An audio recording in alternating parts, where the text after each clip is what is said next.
Sedang ramai diperbincangkan di sosmed, adanya orang tua yang katapel guru sampai matanya buta dikarenakan gurunya menegur anaknya saat merokok.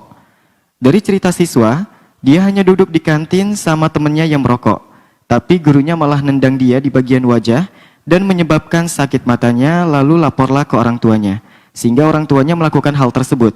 Mohon tanggapannya dari Buya. Terima kasih. Wassalamualaikum warahmatullahi wabarakatuh. Wassalamualaikum warahmatullahi wabarakatuh. Dalam dunia tarbiyah, mungkin kita mulai dari guru itu sendiri. Memang kewajiban bagi seorang guru mengingatkan murid-muridnya, sekaligus membuat rambu-rambu demi kebaikan muridnya. Makanya dibuatlah sebuah peraturan. Dan peraturan itu kadang boleh menurut syariat, tapi menjadi tidak boleh karena aturan pondok. Keluar dari pondok itu secara syariat boleh. Ngapain dong keluar dari pondok? Nggak boleh. Yang penting nggak nyuri. Ini kan begitu. Cuman kalau sudah menjadi aturan pondok harus patuh. Dan Anda masuk ke pondok ini memang harus patuh dengan peraturan itu. Kalau muslimun Anda sudah sepakat. Jangan ini untuk mendidik. Jangan beralasan sok ini. Siapa yang melarang secara mana hukumnya secara hukum? Keluar aja kan. Saya keluar sama jalan-jalan dok. Rehat. Nah, ini enggak ada tidak. Jadi kalau sudah menjadi sebuah peraturan, hendaknya kita patuhi. Selagi peraturan itu kemaslahatan, maka para wali santri, guru, bukan wali santri, wali murid, biarpun tidak di pondok. Selagi itu peraturan yang demi kebaikan anak harus Anda dukung. Kalaupun Anda melakukan kesalahan, Anda tidak perlu membela anak. Akan tapi justru kita akan keroyok anak-anak kita dengan kelembutan tentunya, bahwasanya itu salah sayang, itu nggak boleh. Cuman dari pihak pendidik itu di saat memberikan sanksi tentunya hati-hati, jangan sampai dibarengi dengan emosi dan sebagainya. Kalau sampai menendang, suatu ketika sampai menendang itu sampai matanya itu bukan sekedar seperti itu. Kita mendengar, nggak tahu di mana tempatnya sampai rusak korneanya misalnya, sampai ada bahkan katanya sampai, oh pokoknya enggak, ya itu jangan seperti itu. Khawatir itu sudah masuk dunia, masuk wilayah emosi. Kalau emosi bukan karena Allah. Karena mungkin dia adalah merasa direndahkan sama murid, lalu dia marah. Ya, itu juga nggak boleh juga. Tapi bisa jadi, tapi memang kadang ada murid bikin kesel. Muridnya bikin kesel banget sampai pengurus itu nggak kuat. Ada murid bikin kesel, bikin Masya Allah, nantang segala macam. Ya, itu nasib buruk bagi seorang murid itu. Bisa jadi memang yang dididik oleh bapaknya nggak benar memang. Atau kayak bapaknya misalnya. Gurunya kesel dengan murid. Misalnya. Atau lingkungannya lingkungan yang nggak benar. Sehingga masuk sekolah pun ya dia masih dengan gaya kesombongannya. Kemudian guru kesel. Lalu melakukan sesuatu yang nggak benar, tetap salah itu guru. Seharusnya tidak menghukum semacam itu. Paling tidak mengingatkan dengan peringatan yang baik. Maka dalam kisah yang disebutkan kami tidak bisa juga menyalahkan gurunya secara langsung karena kita tidak tahu apakah waktu dia melakukan begitu memang karena emosinya dia atau memang sudah ada mukaddimah kejadian yang dilakukan oleh santri, kita tidak tahu itu. Yang jelas kami himbau kepada para guru nggak boleh seperti itu. Nggak boleh, jangan gampang main yang menyakitkan fisik mereka dan sebagainya. Tapi harus mengingatkan tanda cinta Anda. Kemudian di sisi lain sebagai seorang guru, seorang wali, murid itu hendaknya di saat anaknya diberi sanksi dan sebagainya, itu jangan buru-buru dendam, marah dan sebagainya. Suatu ketika ada seorang anak santri, gara-gara dipukul oleh gurunya dengan rotan, itu langsung marah, luar biasa. Aku pun di rumah tidak melakukan begitu.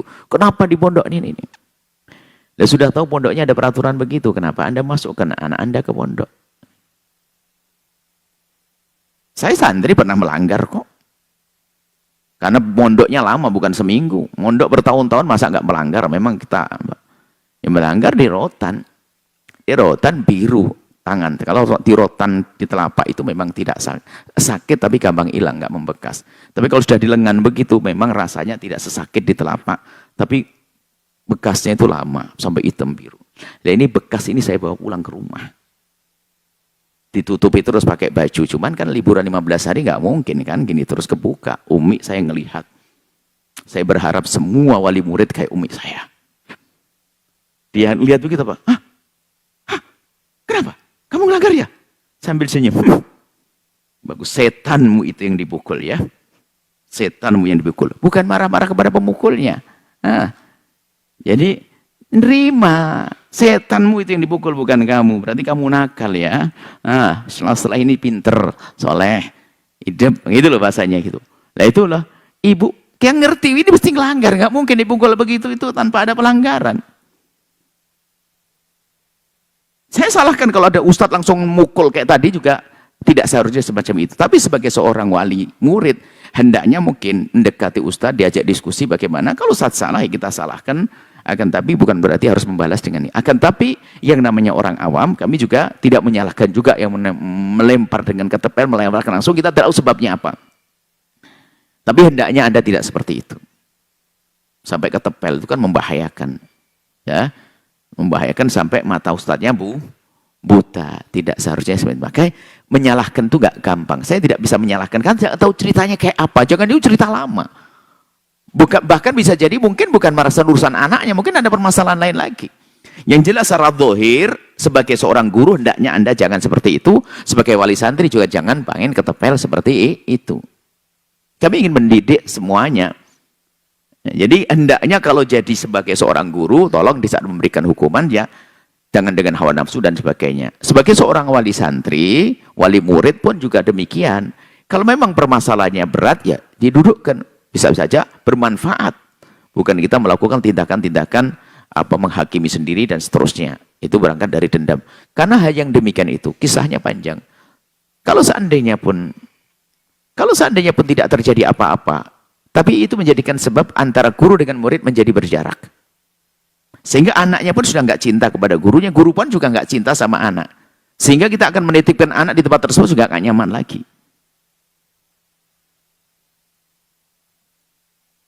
Seorang guru yang cerdas melihat satu anak dibully sampai membuli. Ini guru cerdas ini. Ada anak dibully sampai mau keluar. Ancamannya apa? Kalau sampai yang ngebully ini tidak dikeluarkan dari sekolah tersebut, maka saya juga akan keluar. Guru hebat. Apa? Diajak minum teh bersama. Apa? Kau yang bully? Mulai hari ini, kamu tidak akan aku keluarkan dari pondok. Tapi kamu justru akan jadi penjaga orang yang kau bully. Mulai hari ini kau harus menjadi sahabat karib. Tanpa orang tua, jangan dilibatkan orang tua. Orang tua itu marah dulu. Sehingga antara yang dibully dan yang membuli akhirnya menjadi teman karib. Mulai hari ini saya pantau. Nah ini ya baru guru hebat. Bukan malah dia, wah ini dituruti. Tidak. Semualah akhirnya tidak jadi keluar semuanya. Kan ibaratnya seperti itu gambarannya. Jangan malah jadi, mestinya seorang tua tadi memang gurunya salah. Tapi tujuannya baik. Datangi guru, assalamualaikum ya Ustadz, Anda ini. Bisa jadi menjadi sahabat antara ayah dengan sang guru menjadi sahabat karib. Dan anak pun akhirnya setelah itu malah menjadi baik karena apa? Loh, ayahku ternyata dengan guruku yang begitu malah baik. Sehingga nggak berani melanggar lagi. Maksud kami, yuk kita menyelesaikan masalah dengan yang paling baik deh. Jangan menyelesaikan masalah dengan membawa masalah. Masalah ini katanya viral dan lain-lain. Saya itu memperkarakan, saya tidak tahu kejadiannya seperti apa yang sesungguhnya. Akan tapi kami ingin bagaimana semuanya belajar menjadi lebih baik. Bukan kita menumbuh-suburkan dendam, kebencian. Ustadz marah dendam, tak terima dengan murid juga salah. Wali santri yang dendam juga nggak boleh. Dendam itu menjadikan sebab kerusakan. Nggak ada akhirnya nanti, na'udzubillah. Dan kepanjangan. Dan tidak indah hidup itu dengan itu semuanya. Semoga Allah ya memberikan kesadaran kepada siapa yang salah di antara mereka semuanya. Dan setelah itu Allah memaafkan, mengampuni. Dan harapan kita adalah antara ustadz yang sudah dibegitukan sama anak, sama orang tuanya tadi, menjadi sebuah persahabatan yang baik, terjalin satu cinta, sehingga sama-sama menyesal, selesai. Setelah itu nggak ada dendam berkepanjangan. Itu yang kita rindukan. Wallahu a'lam bishawab. Setelah Anda menyaksikan video ini, jangan lupa berselawat kepada baginda Nabi Muhammad sallallahu alaihi wa alihi wa sahbihi wasallam.